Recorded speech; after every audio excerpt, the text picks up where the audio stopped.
Assalamualaikum warahmatullahi wabarakatuh.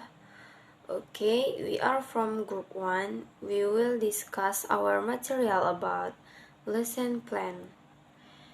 Okay, my name is Putri Jasmine as moderator and speaker, and my friends are Reza Gamara, Fatimah Mardatila, and Rana Zafira as speaker.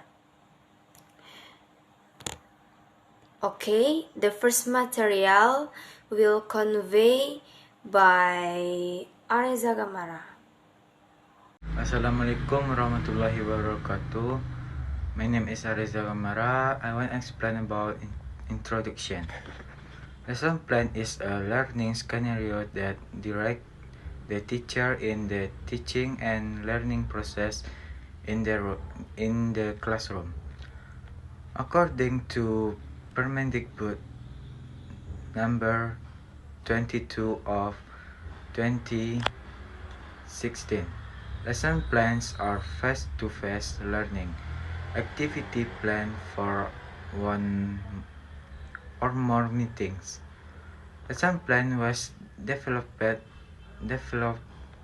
from the syllabus to direct learning activities student in achieving basic competence. Assalamualaikum warahmatullahi wabarakatuh.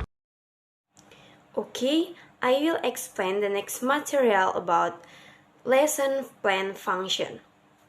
Lesson plans have a very important role in determining the success of learning because the lesson plan function as a guide teacher in the teaching and learning process in class, delivered by Kunandar, which states that lesson plans serve as a reference for teachers to carry out teaching and learning activities to be more focused and run effectively. In other words, lesson plans are called scenarios, teacher-made learning where the scenario is in accordance with the curriculum target and student needs. Okay, thank you. Assalamualaikum warahmatullahi wabarakatuh. My name is Fatimah Mardatila. My NPM 21040028. So now I will explain the second material, and it's about lesson plan elements. According to Permendikbud number 22 of 2016 explained that there are approximately 12 components of the RPP, namely, first one is the identify of the school is the name of the educational unit. B. Subject identity of the theme or subtheme. C. Class or semester. D. Subject matter.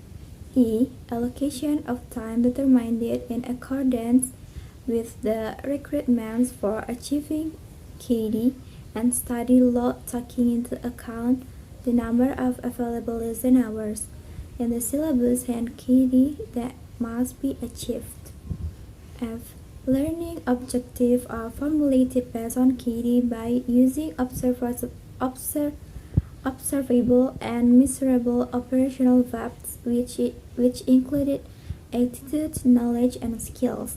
G. Basic competencies and indicator of competencies achievement. Here's our formulate indicators and learning objective on point F and G.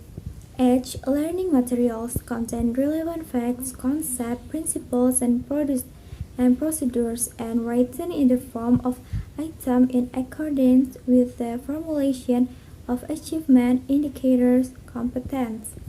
E. The learning method is used by students to create an atmosphere learning process so that students achieve an adjusted KD with the characteristic of student and KD to be achieved. J.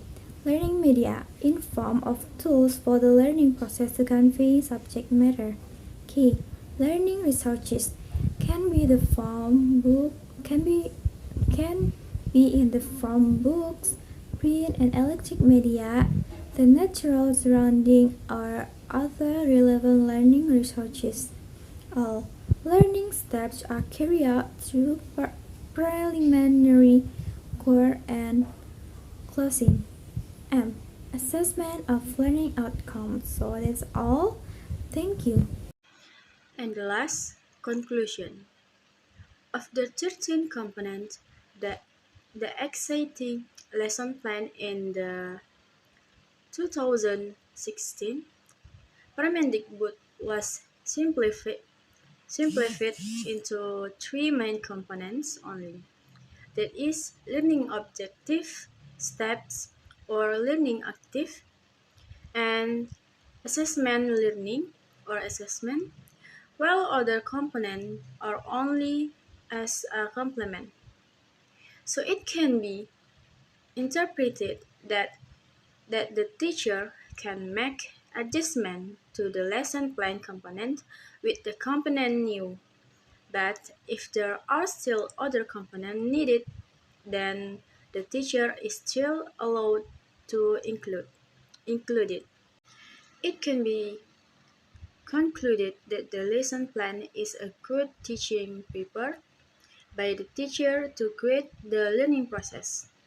There are 13 components from the RPP in Permendikbud number 22 of 2016, which was then simplified to only three components in Permendikbud number 14 of 2019. Thank you. Okay, maybe that's our discussion. Thank you very much for your watch our video. Assalamualaikum warahmatullahi wabarakatuh.